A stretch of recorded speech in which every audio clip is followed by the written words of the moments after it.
السلام علیکم class 3. I hope you all are fine. Class آج جو ہم لیسن پڑھنے جا رہے ہیں اس کا نام ہے ارکان ایمان. ٹھیک ہے کہ ارکان ایمان کون کون سے ہیں. اچھا، ایمان کیا ہے یہ آپ لوگ آلریڈی پڑھ چکے ہیں کہ ایمان کیا ہے. کسی بھی بات کو سچے دل سے مان لینا ایمان کہلاتا ہے. ٹھیک ہے، ایمان کیا ہے؟ کسی بھی بات کو سچے دل سے مان لینا ایمان کہلاتا ہے. تو اس طرح سے ہمارے پیارے نبی صلی اللہ علیہ وسلم نے ہمیں بہت سی باتوں پر ایمان لانے کا حکم دیا ہے. ایمان مفصل میں ہمیں وہ بنیادی باتیں بتائی گئی ہیں جن پر ایمان لانا ضروری ہے. ٹھیک ہے، ایمان مفصل کے اندر وہ ساری باتیں بتائی گئی ہیں جو کہ ارکان ایمان ہیں اور جن کے اوپر ایمان لانا ضروری ہے. ٹھیک ہے، تو اب ہم جو ہے وہ سبق کو سٹارٹ کرتے ہیں. سب سے پہلے ہے اللہ تعالیٰ پر ایمان. ٹھیک ہے، ایمان جن جن چیزوں پہ ہمیں لانا ہے اس میں سب سے پہلے ہے اللہ تعالیٰ پر ایمان. تو اللہ پر ایمان لائے بغیر کوئی شخص مسلمان نہیں کہلا سکتا. اللہ پر ایمان لانے کا مطلب ہے کہ آدمی زبان اور دل سے مانے کہ کیا مانے؟ نمبر 1، اللہ ایک ہے، اس کا کوئی شریک نہیں. ٹھیک ہے، یعنی صرف اللہ ایک ہی ہے، کوئی دوسرا نہیں ہے، اس کے ساتھ ہم کسی کو شریک نہیں کر سکتے. اس کے بعد ہے اللہ کے سوا کوئی اس لائق نہیں کہ اس کی عبادت کی جائے، یعنی اللہ تعالیٰ کی ہی عبادت کی جائے، اللہ تعالیٰ ہی عبادت کے لائق ہے. اس کائنات کی ہر جاندار مخلوق کو زندگی دینے والا اللہ ہے.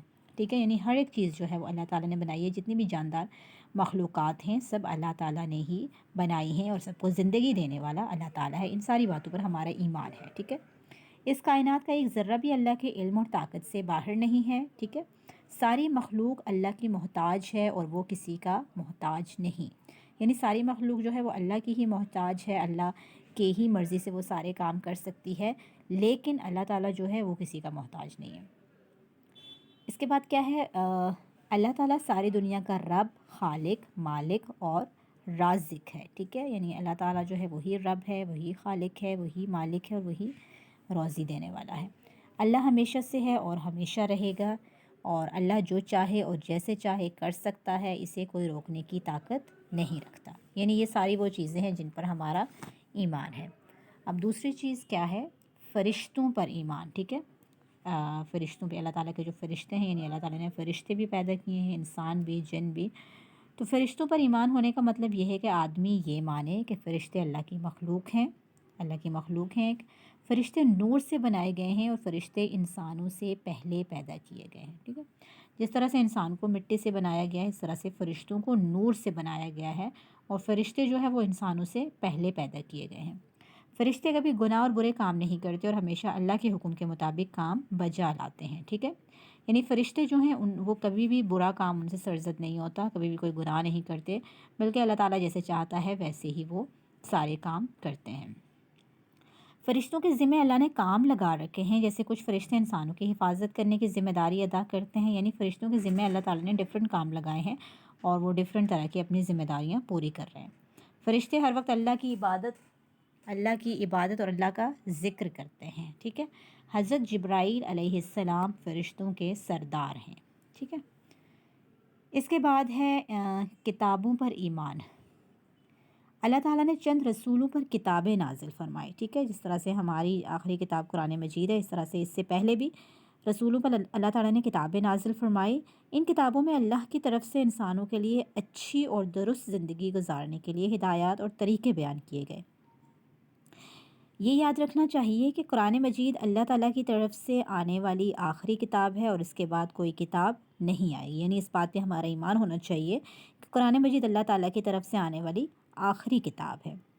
اس کے بعد قرآن سے پہلے جتنی کتابیں اللہ تعالیٰ کی طرف سے آئی کوئی بھی اپنی اصل حالت میں موجود نہیں. یعنی قرآن مجید سے پہلے جتنی کتابیں نازل کی گئی وہ ان میں تبدیلیاں ہو گئی ہیں، کوئی بھی اصل حالت میں موجود نہیں ہے. اس پہ بھی ہمارا یقین اور ایمان ہونا چاہیے. قرآن مجید ہر تبدیلی اور غلطی سے محفوظ کتاب ہے. اللہ تعالیٰ نے قرآن مجید میں بتایا ہے کہ قرآن کی حفاظت کا ذمہ اللہ تعالیٰ نے لیا ہے. یہی قیامت تک ہدایت پانے کے لیے واحد ذریعہ ہے.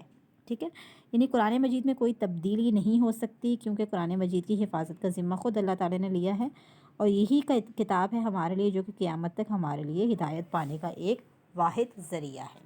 ٹھیک ہے، اس کے بعد ہے اللہ کے رسولوں پر ایمان. یعنی اللہ تعالیٰ نے ہر زمانے میں مختلف علاقوں میں رہنے والے لوگوں کو اللہ کی طرف بلانے، نیک کام کرنے کا کہنے اور برائیوں سے بچنے کا حکم دینے کے لیے کم و بیش 1,24,000 انبیاء علیہ السلام کو دنیا میں بھیجا.